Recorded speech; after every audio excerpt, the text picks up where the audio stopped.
Bilang ako po, ako'y mag-aakto mo ng sekretaryo ng barangay. Naimbitahan po natin ang ating mga kabarangay dito.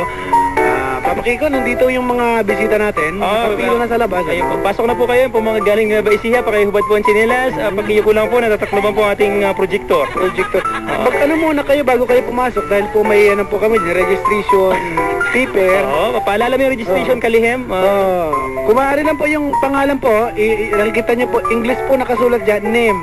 Yan po name, pangalan po ilagay dyan, ano po? Name po, yung pong name, yung pong umattend ngayon. Yung pong umattend. Ngayon po yan, ngayon po yan. Yung date po, yung date, hindi po yung birth date. Opo. Hindi po birth, yung date po ngayon yan. Ano po? Okay, taga. Kung mga pumapasok muli, yuko-yuko ho kayo ng konti. Para po sa mga kararating lang. Welcome po sa pasiminar sa barangay. Ang katanungan po natin ngayong hapon, ano po bang gagawin sa mga freshmen na papasok ngayong June? Para po sa mga kolehiyo. At sandali lang, medyo nakikita ko may mga dala kayong ulam, Yung kaldero nyo, ipakibaba lang po muna kasi po marami po ditong nakatambak na sa loob. May pagkain naman po mamaya, may biskwit at saka may pineapple juice. Opo, okay po. Okay, simulan po natin na paano po ba makapag-adjust sa inyong freshman days, Okay. Ang una po tanong, ano daw po mga magandang isuot, kalihim, para po sa unang araw sa school? Alam mo, Kapitan, dapat natin gawin dyan, pag magandang suit nyo sa unang pagpasok pa lang, dapat dapat sikat kayo, nasa uso kayo. Bumili kayo sa Divisoria ng bestida, kulay asul para makita kayo agad, Asul ang isuot nyo, tapos medyo magdala kayo ng cellphone. Ipakita at magpatunog ng cellphone pag nasa school na kayo. Ayan, Ano ba magandang cellphone, Papa Kiko, Kapitan, para mas maganda ngayon yung may tinatawag ngayon, nauso ngayon, may stylus, may stylus. Mas maingay po ang tunog ng stylus, mas maganda po. Mas naririnig po ng mga kapitbahay mo, ng mga kaklase mong bago, mandali ka po makakilala ng bagong kaibigan. Tok, tutunogin niyo po sa yung stylus. Ayun, para marinig ng mga kaklase mo, Meron pa naman pong isang buwan bago magpasok ka na po. Ngayon pa lang po, kung may budget po yung mga anak niyo, mas mainam, napakabastos po ng mga dumadaan sa harap ng proyektor. Sinabi po tumungo muna. Tungo po muna kayo, mga kararating lang magpa-register. Huwag po munang uminom ng juice sa kaliwa, ang biskit sa kanan. Huwag po tayo magpasaway. Balik po tayo. Nakatanong, isang buwan pa naman po bago napakabastos po talaga. Sino ba yan? Huwag mong takpan yung projector. Nanonood po yung mga galing na Sambales. Ano ba kayo? Irespeto po natin ang mga galing probinsya dahil po minsan-minsan lang po nangyayari ang seminar sa barangay. Aircon po ito, aircon. Bawal po ang mani, bawal po ang mais. Napakabastos po. Ito po ay libreng binigay sa atin ng gobyerno. Wag po nating samantalahin. Ano po? Okay, makinig po. Isang buwan pa. Napakabastos talaga.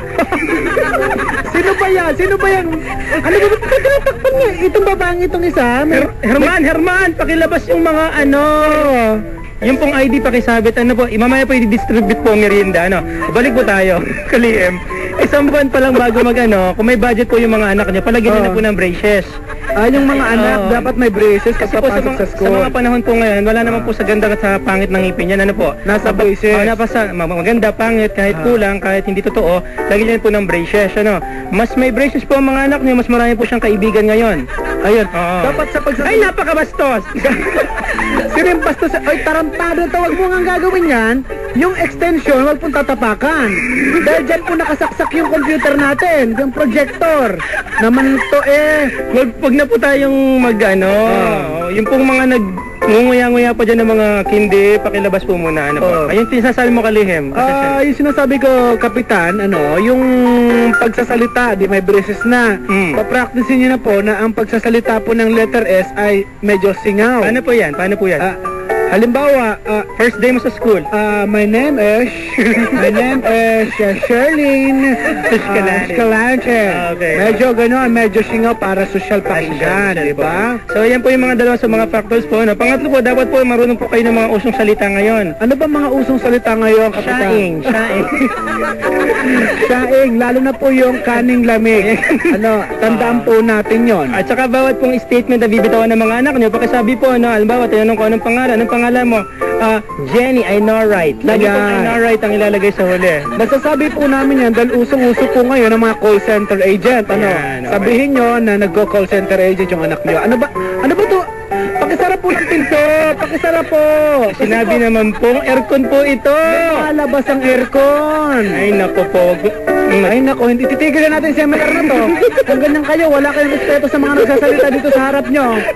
Ano ba to? Magkapagkape nga. Ayan, so ilan lang po yan sa mga factors na dahil po sa pagdating po ng iba pa nating mga contingent galing po ng Nueva Vizcaya, pagpuputulin po muna natin panandalian nitong seminar na to. Babalik po tayo bukas. Yung pong mga minindal nyo, ulitin ko lang po, yung biscuit nasa kanan, yung pong pineapple juice nasa kaliwa. May isa pang flavor ng juice dyan. Yung po mga bata, kalungan na lang po. Opo. Tsaka pag iinom kayo ng juice, gamitin nyo lang po yung plastic na baso. Ano ba naman yan? Huwag nyo naman ikalat yung mga papel. Naman po ang titigas po ng ulo natin, pag-uuntugin ko na kayo. Pag po sa susunod na balik niyo po rito, pag po sinabing 1 by 1 photo, wag po whole body. Sino po naman itong si Mariano Oscardo? Bakit whole body ang 1 by 1? Ay naku po, masyado po kayo nakakainsulto sa mga opisyalis ng barangay.